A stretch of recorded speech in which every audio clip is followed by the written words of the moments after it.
Então, queridos, a primeira característica desse reino, e como eu falei no princípio, à medida que nós fomos falando, faça essa pergunta para si mesmo: eu estou nesse reino? Eu estou vivendo plenamente nesse reino de Deus? Então, a primeira pergunta que eu faço para mim, e gostaria que você fizesse para você mesmo aí, não precisa responder em voz alta, somente no seu coração, no seu pensamento: será que eu estou vivendo a verdade na minha vida?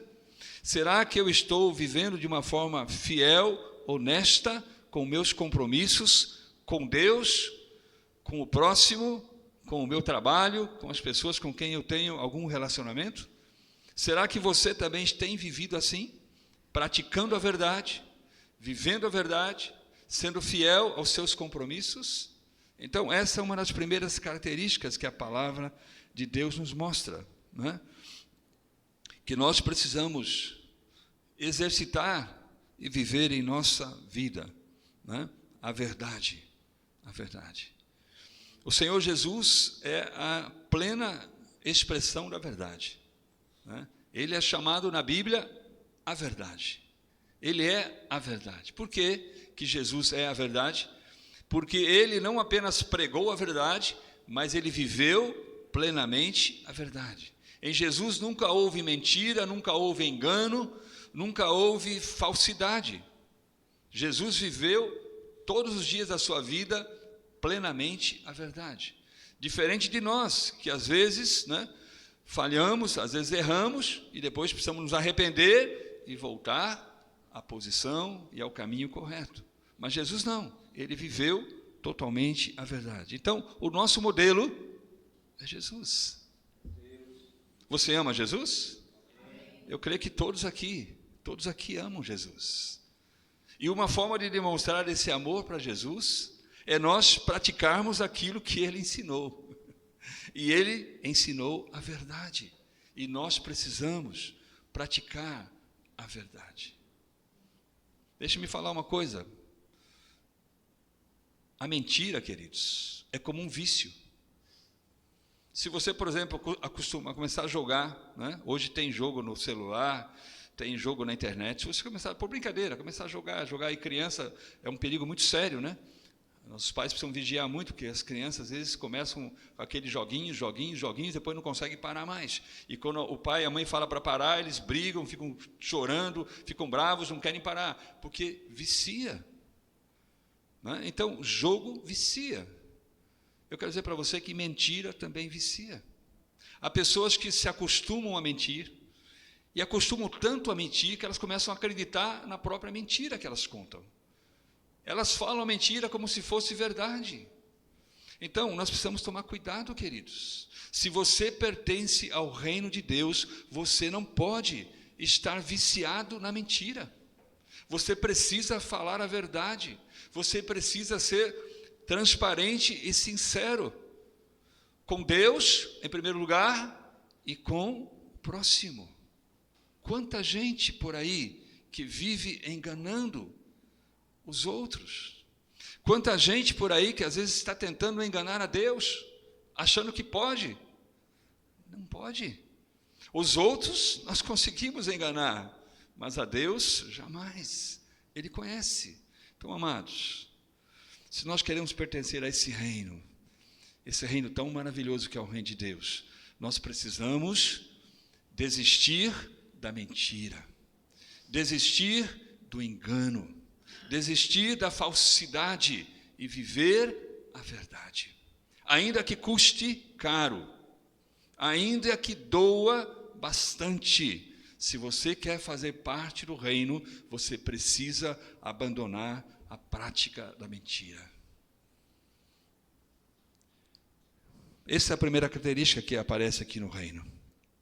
Voltando agora para o capítulo 5, vamos lá para o capítulo 5.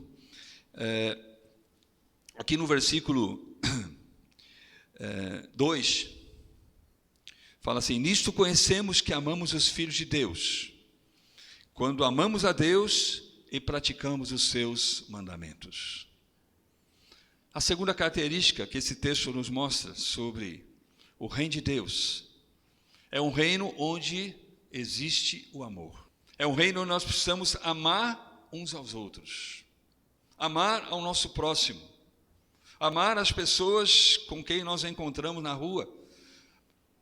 Uma característica do reino é que os filhos de Deus têm amor em seu coração e amam ao próximo.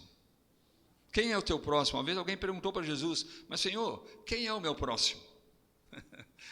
A pessoa não entendeu, ou queria talvez escapar daquela situação onde Jesus tinha falado que nós devemos amar o nosso próximo como a nós mesmos. E a pessoa perguntou, mas Jesus, quem é o meu próximo? E aí Jesus contou uma parábola, a parábola daquele homem que foi assaltado, né, na estrada. Ele estava caminhando para Jerusalém, e perto de Jericó, e ele foi assaltado, e aí vinha passando um sacerdote que ia para Jerusalém para oferecer o sacrifício no templo. O sacerdote viu aquele homem caído, e estava preocupado, com o horário do culto, estava atrasado talvez, e passou e foi embora. O sacerdote não parou, foi embora. Depois passou um levita, aquele que no templo tem o ministério de adoração, de cuidar das coisas do templo do Senhor. O levita também viu o homem caído, mas passou e foi embora. Por último, passou um samaritano, e nós sabemos que os samaritanos eram pessoas que não eram consideradas pelos judeus.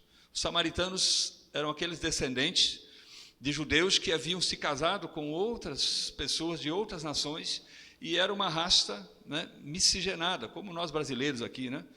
Brasileiro, nós somos uma mistura de raças.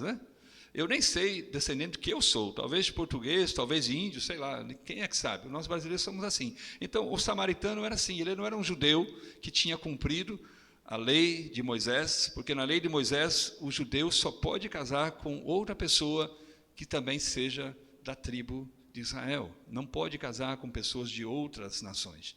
Mas os samaritanos, por uma questão do tempo em que Samaria foi tomada pela Síria, então houve essa influência das nações estrangeiras, e eles se casaram com pessoas de outras nações. Então eles não eram judeus totalmente puros. E por esse motivo, os demais judeus não os consideravam como irmãos e desprezavam os samaritanos. Achavam que os samaritanos eram uma segunda classe, inferior. E quando passou aquele samaritano, vendo aquele homem caído, ele foi lá, socorreu aquele homem, colocou óleo sobre as feridas, colocou aquele homem sobre o seu animal, levou até uma hospedaria, cuidou daquele homem naquela noite. E depois de manhã, do dia seguinte, ele falou para o dono da hospedaria, olha, cuida desse homem, tá? E quando eu voltar, eu vou pagar tudo que o senhor gastar. Então, foi aquele estrangeiro, aquele que não era considerado pelos judeus, que realmente agiu para com aquele desafortunado como próximo dele. Então, através dessa parábola, Jesus mostrou que o próximo é a pessoa que está precisando e está perto de nós. Então, aqui no texto, voltando para o texto aqui de 1 João 5, 2, diz: nisto conhecemos que amamos os filhos de Deus, quando amamos a Deus e praticamos os seus mandamentos. Então, queridos, a segunda característica que o texto nos fala do reino de Deus é um reino onde prevalece o amor. Prevalece o amor. E o amor é desinteressado. Nós não fazemos o bem porque esperamos receber uma recompensa lá na frente. Nós fazemos o bem porque amamos a Deus e amamos ao nosso próximo. Amar ao próximo, fazer o bem ao nosso próximo é algo que nos traz alegria, nos traz satisfação, agrada ao coração de Deus e alegra o nosso coração. Portanto, a segunda característica desse reino é que nós devemos viver em amor. Então, a pergunta que eu faço para mim, e gostaria que você fizesse para você: se eu faço parte desse reino de Deus, ou quero fazer parte desse reino de Deus, e viver a plenitude desse reino, eu estou vivendo, demonstrando amor pelas pessoas? Eu estou vivendo, praticando esse amor pelas pessoas? Amados, porque o amor não é só da boca para fora. Não adianta a gente falar para alguém, eu te amo, eu te quero bem, eu como gosto de você. Mas na hora que a pessoa precisa de alguma coisa, fala, desculpa, mas hoje não posso, hoje não dá, estou ocupado. E fica dando desculpas. Não, o amor é prático. O amor tem que ser demonstrado na prática. Então, amados, a segunda característica desse reino é que nós precisamos viver esse amor. Amor a Deus e amor ao próximo. Na vertical e na horizontal. O formato qual é? A cruz. Amor a Deus, amor ao próximo. A cruz de Cristo nos lembra desse amor vertical, o amor de Deus por nós, o nosso amor por Ele, e o amor horizontal, o amor pelo nosso próximo. Terceira característica que esse texto nos fala, querido, está aí no versículo 2 também. A parte final fala, e praticamos os seus mandamentos. A terceira característica que nós encontramos nesse texto sobre o reino de Deus é a obediência. Obediência. Ontem, inclusive, na peça aqui, né, os irmãos que estavam presentes viram a peça teatral, né, tinha um personagem lá que era a desobediência. E ele enganou o super-herói, né, fazendo o super-herói desobedecer, ir para uma festa, uma balada, né, e com isso ele desobedeceu aquilo que Deus havia falado e aquilo que os pais haviam orientado para que ele não fosse e não participasse desse tipo de coisa. Então ele desobedeceu e foi para uma balada, foi para uma festa, foi enganado pela desobediência, né? E aqui o texto fala então, a terceira característica do reino de Deus, amados, é a obediência. Nós devemos praticar os mandamentos da palavra de Deus. Não para ser salvos. Nós não praticamos os mandamentos para sermos salvos, porque não é pela obediência aos mandamentos que seremos salvos, mas praticamos os mandamentos porque já estamos salvos por meio de Jesus. Então a salvação que Ele nos deu gratuitamente, para nós gratuita, mas para Ele custou a sua vida, essa salvação que Ele nos deu, que Jesus nos deu, nos faz obedecer a Ele, obedecer a Deus com alegria. Olha o que diz o texto no versículo 3.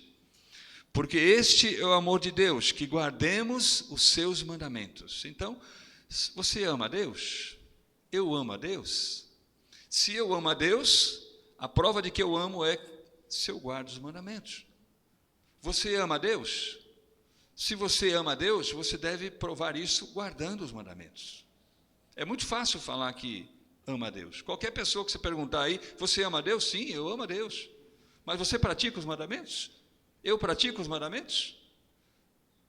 A forma de nós afirmarmos que realmente amamos a Deus é se nós praticamos os mandamentos. Se não praticamos os mandamentos, nós estamos desobedecendo e não amamos a Deus de verdade. E aí no versículo 3, no final, diz assim, ora, os seus mandamentos não são penosos.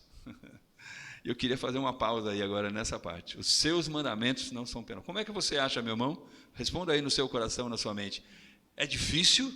É difícil obedecer os mandamentos? É uma luta? Se para você é uma luta obedecer os mandamentos, é porque você não ama a Deus de verdade. Quando nós amamos a Deus de verdade, os mandamentos não são penosos. Porque quando nós amamos a Deus de verdade, nós temos satisfação, prazer em agradar a Deus. E por isso nós temos prazer em obedecer aos mandamentos de Deus.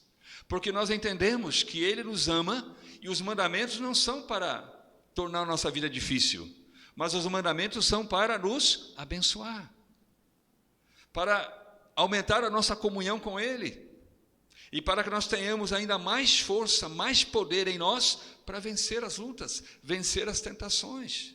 Então a palavra fala, os seus mandamentos não são penosos. E aí mais uma pergunta para mim e para você. Como tem sido para você e para mim a questão dos mandamentos? O mandamento de Deus é penoso? É difícil obedecer a Deus? Nossa, esse mandamento aí eu não consigo. Esse aí eu estou tentando, mas está difícil. Esse eu não consigo. estou sempre caindo. Então, amados, se nós estamos achando que o mandamento de Deus é penoso, é difícil, é porque verdadeiramente nós ainda não o amamos como deveríamos. Porque verdadeiramente que nós amamos a Deus de todo o nosso coração, a nossa maior alegria será agradar a Deus. E agradar a Deus significa obedecer aos seus mandamentos. Até algumas pessoas que às vezes, né, quando vêm para a igreja e estão na igreja, ou começam a frequentar a igreja, a gente já ouviu algumas situações assim, que a pessoa fala assim, mas até onde é pecado? A pessoa quer saber o limite, ela quer ir até a beiradinha do precipício, até onde é pecado. Quer dizer, até onde eu preciso obedecer? Até lá, até ali? Porque ela está achando que é difícil. E ela quer continuar praticando as coisas antigas e fala, até onde eu posso ir? Até onde é pecado? Para quem realmente ama a Deus, queridos, a gente não vive assim perguntando até onde eu posso ir, até onde eu posso errar, até onde eu posso fazer tal coisa que não seja pecado. Não, nós queremos fazer a vontade de Deus, porque o amamos. Então não é por obrigação, como a nossa irmã Clarissa orou agora há pouco, nós não temos que estar aqui na igreja, nós podemos estar na igreja. Eu não venho à igreja por obrigação, eu não venho à igreja porque eu tenho que estar aqui. Eu venho à igreja porque eu gosto, e me faz bem, e me fortalece, e me edifica, e me ajuda a continuar vencendo. Continuar vencendo, é por isso que eu venho à igreja. Se eu venho aqui por obrigação, porque se eu não vier, poxa, o irmão vai me ligar amanhã e falar, poxa, você não foi na igreja ontem, ou alguém vai ligar para você, você não veio na igreja ontem, e você, para não ficar sendo cobrado, então você vem, você está enganado. Nós devemos ter prazer em estar na casa do Senhor e saber que é para o nosso bem, essa comunhão maravilhosa, os louvores que entoamos, as orações que nós fizemos, a meditação na palavra, tudo isso é meios através dos quais Deus está nos abençoando, está nos fortalecendo, está nos ensinando como podemos ser vencedores e chegarmos no objetivo. Qual é o objetivo da nossa vida? É estar com Ele nos céus por toda a eternidade, queridos. Esse mundo vai passar, essa terra vai acabar, isso tudo vai virar nada, queimado pelo fogo. A nossa vida está lá, nos céus com Deus, é lá que nós vamos morar com Ele por toda a eternidade. Então nós estamos aqui nos equipando, nos fortalecendo para as lutas do dia a dia, para sermos mais do que vencedores. Mais do que vencedores. Então, amados, para nós que amamos a Deus, os mandamentos não são penosos. Se depois até você quiser conversar comigo, fique à vontade. Se você está encontrando alguma dificuldade em guardar algum mandamento, e para você está difícil, está penoso, está uma luta, pode vir conversar comigo, eu quero orar por você. Eu quero orar por você, para que Deus lhe dê entendimento nisso, e você possa realmente amar a Deus de todo o seu coração. A hora que você amar a Deus de todo o seu coração, os mandamentos dele não serão penosos. Não será um sacrifício para você, mas será satisfação, alegria, guardar os mandamentos de Deus. Certa vez eu estava conversando com uma pessoa, e a pessoa tinha um problema, né, de um vício, e ela dizia assim para mim, olha, eu estou diminuindo. Eu falei para ela, você não precisa diminuir, você precisa parar. Jesus veio para te libertar. Você não precisa só diminuir, você precisa parar com esse vício. Depois de um tempo, conversei de novo com essa mesma pessoa. Ela continuou, não, eu estou diminuindo. Continuava diminuindo, mas não tinha abandonado. Eu falei novamente a mesma coisa, você não precisa diminuir, você precisa parar. Jesus Cristo veio para te libertar. Você não precisa mais viver escravo desse vício.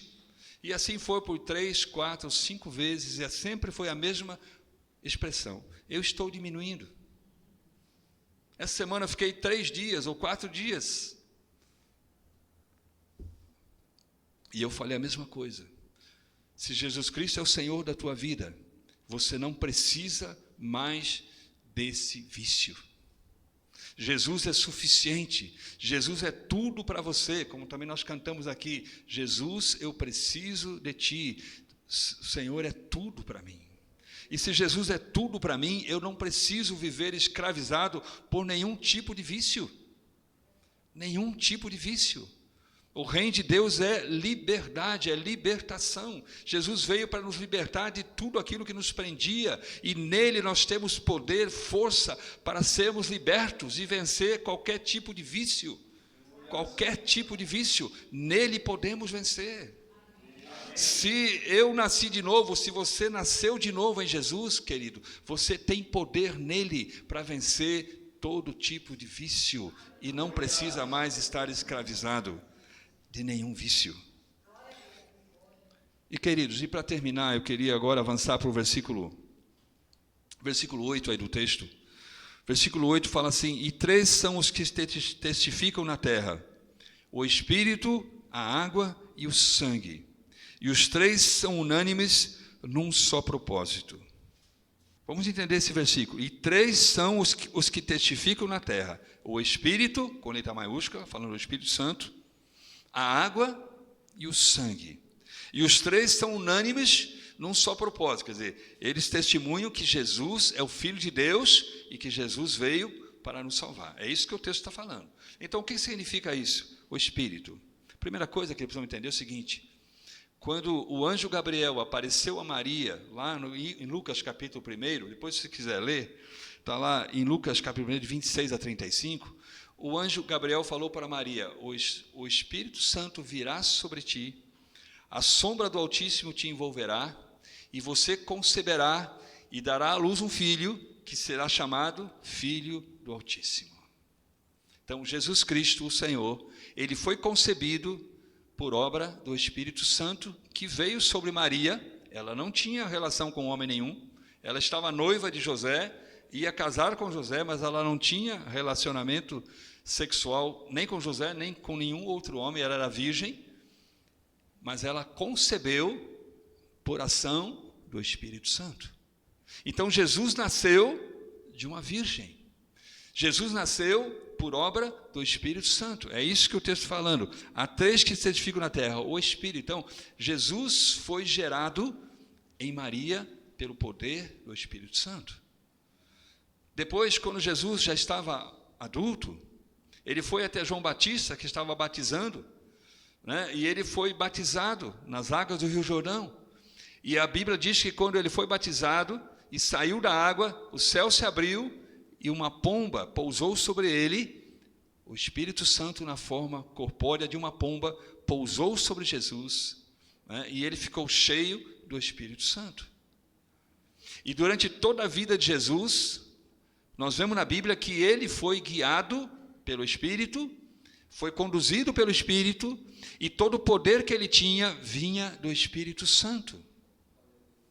Então, amados, esse texto está dizendo o seguinte, que a vida de Jesus e a certeza que nós temos que realmente Jesus é o Filho de Deus e ele é Deus, é que ele foi gerado do Espírito Santo, ele viveu no poder do Espírito Santo e ele venceu pelo poder do Espírito Santo. Segundo lugar, quando fala aí a água simboliza o batismo de Jesus, a pureza de Jesus, a perfeição de Jesus. Ele foi batizado por João Batista, e João falou para ele: ó, Senhor, eu é que preciso ser batizado pelo Senhor, eu não vou te batizar não. João Batista não queria batizar Jesus. Está lá em Mateus capítulo 3, depois você pode ler o texto em sua casa, de 13 a 17.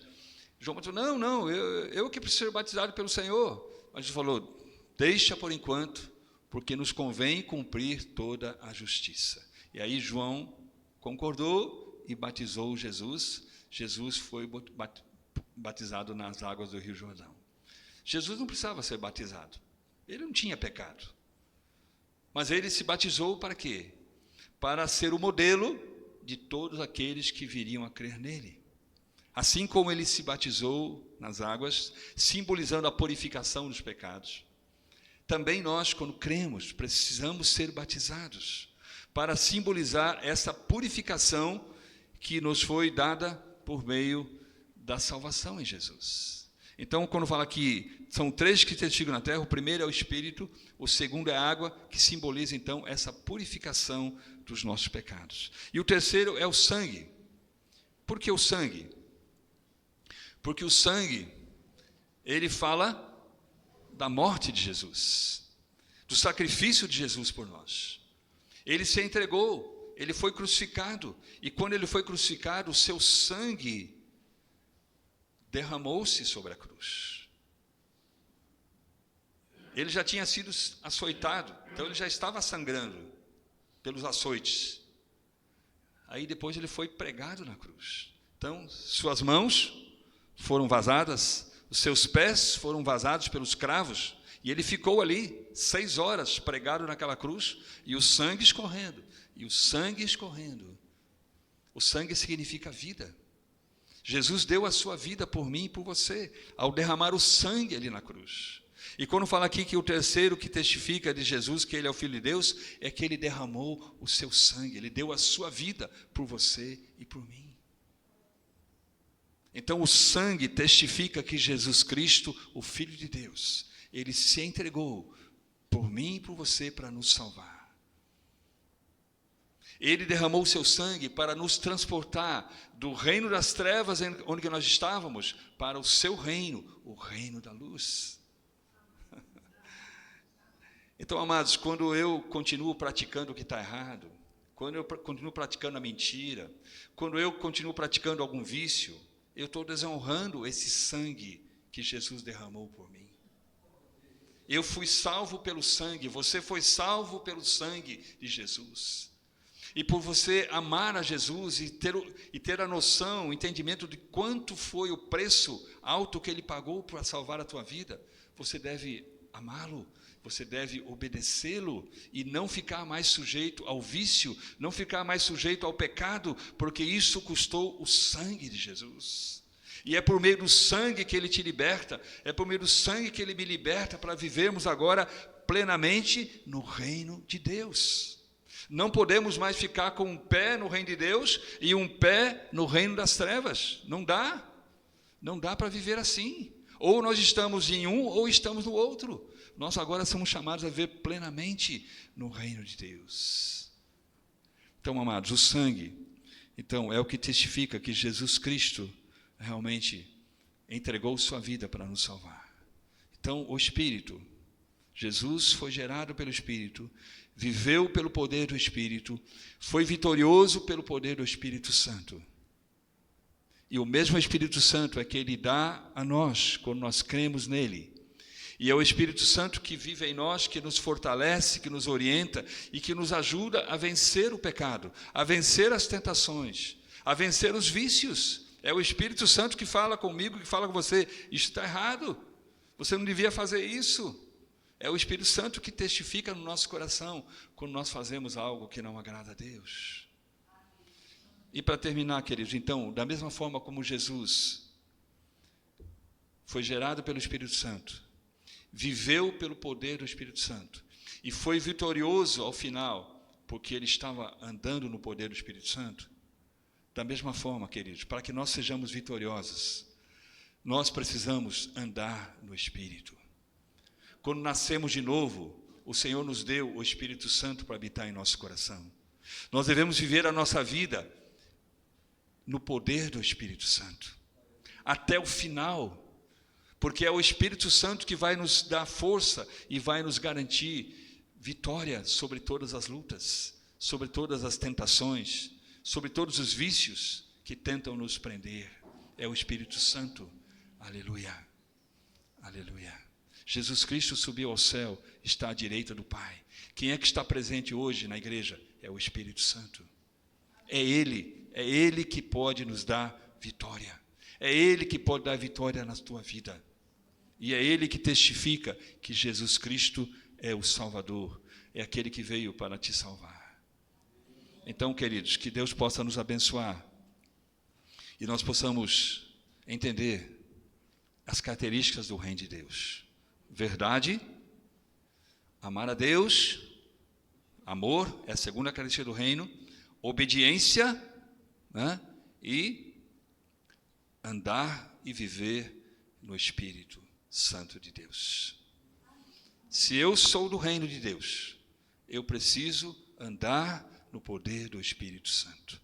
Se você é do reino de Deus, o Espírito Santo tem que estar conduzindo a tua vida. Vamos orar? Antes de orar, eu queria perguntar: quem é que quer viver plenamente no reino de Deus essa noite?